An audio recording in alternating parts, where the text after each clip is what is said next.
Praise the lord. స్తోత్రం. ప్రతి ఉదయం దేవుని వాగ్దానాలు వింటూ ఆదరణ పొందుతున్న నా ప్రియమైన దేవుని బిడ్డలకి నా వందనాలు.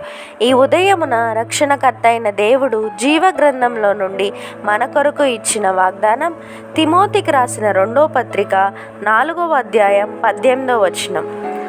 ప్రభువు ప్రతి దుష్కార్యము నుండి నన్ను తప్పించి తన పరలోక రాజ్యమునకు చేరునట్లు నన్ను రక్షించును.